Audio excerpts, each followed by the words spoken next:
లేఖన వాక్యము యోమ్ దెబిరిం 14వ తారీఖు 3వ నెల 2025వ సంవత్సరం. మన దేవుడు ఇస్తున్న చక్కని మాట కీర్తనల గ్రంథము 17వ అధ్యాయము 11వ వచనం. మా అడుగు జాడలను గుర్తుపట్టి వారిప్పుడు మమ్ము చుట్టుకొని ఉన్నారు. వీళ్ళని ఎలాగో చుట్టుకొని ఉన్నారట? అడుగు జాడలను గుర్తుపట్టారట. చూడండి, ఒక పాపము చేసే వ్యక్తి అడుగు జాడలను గుర్తుపడితే సరిగ్గా అతను ఎక్కడికి వెళ్ళాడో అక్కడికి వెళ్ళిపోతాం. అతను ఏ పాపంలో ఉన్నాడో ఏం చేస్తున్నాడో అని క్లియర్గా కళ్ళకు కట్టినట్టు మనం చూడగలుగుతాం. అలాగే ఒక వ్యక్తి దేవుని నామాన్ని బట్టి జీవగ్రంథాన్ని చేత పట్టుకొని నడుస్తున్నప్పుడు అతను అడుగు జాడలు బట్టి అలాగెళ్ళామనుకోండి దేవుని దగ్గరికి వెళ్ళిపోతాం. హల్లెలూయా. మరి దైవజనులు అనేక మంది నీతిగల ప్రవర్తన, యథార్థమైన ప్రవర్తన, పరిశుద్ధ ప్రేమ, వారి యొక్క అడుగు జాడల నుంచి ఇలా జీవించాలి, ఇలా ప్రార్థన చేయాలి, ఇలా బైబిల్ చదవాలి, ఇలా ఉండాలి లోకంలో అని చెప్పి చూపించి వాళ్ళు వెళ్ళిపోయారు. అదే అడుగు జాడల్లో చక్కగా అడుగులు వేస్తూ వారి యొక్క సంఘాలు వెళ్తూ ఉన్నాయి. ఖచ్చితంగా అది కూడా మహిమగల పరిచర్యగానే ఉంది. హల్లెలూయా, హల్లెలూయా. ఒక అపవాది అడుగు జాడలను గుర్తుపడతా ఉంటుంటాడు. ఒక పాము ఉందనుకోండి, దాన్ని తొక్కేసి మీరు ఎక్కడికి వెళ్ళినా సరే ఆ పాము ఏం చేస్తుంది? వెంటబడతానే ఉంటుంది, వచ్చేస్తూనే ఉంటుంది. వాసన పసిగట్టుకొని వచ్చేస్తుంది. అపవాది కూడా అంతే.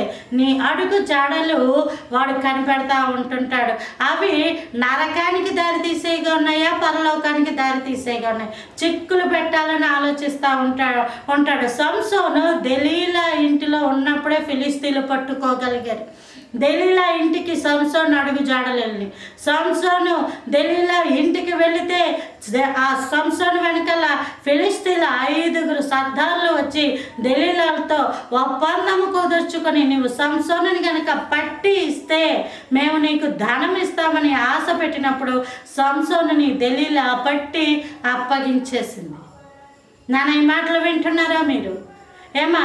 కాబట్టి ఎప్పుడైతే ఈ యొక్క అడుగు జాడలు దేవుడి చిత్తానుసారంగా ఉండవో, నువ్వు ఎటువంటి పాపపు ఆ గృహాలకు వెళ్తున్నావో, పాపపు స్నేహాలకు వెళ్తున్నావో, పాపము నివాసము చేసే చోటికి నువ్వు వెళ్తా ఉన్నావో, ఆ ప్రాంతానికి నీ అడుగులు వెళ్ళానుకో, నీ వెనకాల వచ్చేది ఎవరు తెలుసా? అపవాది వస్తాడు నీ వెనకాల. అదే నువ్వు జీవగ్రంథం పట్టుకొని దేవుని మందిరానికి వస్తున్నావు అనుకో, అడుగు జాడల్లో అపవాది రాలేడు. ఎందుకంటే నువ్వు వెళ్ళింది ఎక్కడికి? దేవుని మందిరానికి, పరిశుద్ధ సహవాసానికి, ప్రార్థనకి, కూటానికి, వాక్యము ధ్యానించడానికి, ఏకాంత ప్రార్థనకి, ఉపవాస ప్రార్థనకి, ఉజ్జీవ కూటాలకి. కాబట్టి నీ అడుగు జాడలు ఎలా ఉన్నాయి? నువ్వు ఎక్కడికి వెళ్ళి వస్తున్నావు? నీ పాదధూళి కూడా ఎంతో గొప్పది సుమా.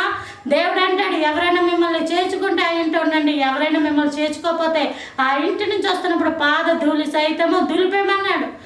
అంటే వాళ్ళు ఇంకా అడుగు జాడలు గుర్తుపట్టలేరు, వారికి ఇంకా సువార్త అందదు. వీరెప్పుడు వారి గురించి ప్రార్థన చేయడానికి కూడా దేవుడే అవకాశం ఇవ్వడానికి. అర్థమవుతుందా నాన్న? కాబట్టి నీ పాద ధూళికి కూడా అంత ప్రత్యేకత ఉంది, అందుకే దేవుని చిత్తానుసారం అయితే ఒకళ్ళ ఇంటికి వెళ్ళండి. దేవుని చిత్తం లేకపోతే ఆ ఇంటికి వెళ్ళొద్దు.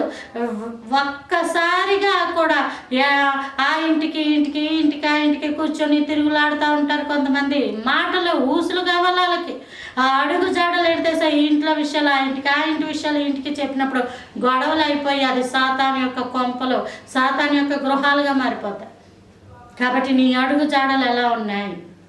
అవి పరిశుద్ధంగా ఉండను గాక, అనేకులకు మాదిరికరంగా ఉండను గాక, దేవుడు సిలువను మోసిన అడుగు జాడల వలె ఉండను గాక. ఆమేన్. Praise the lord.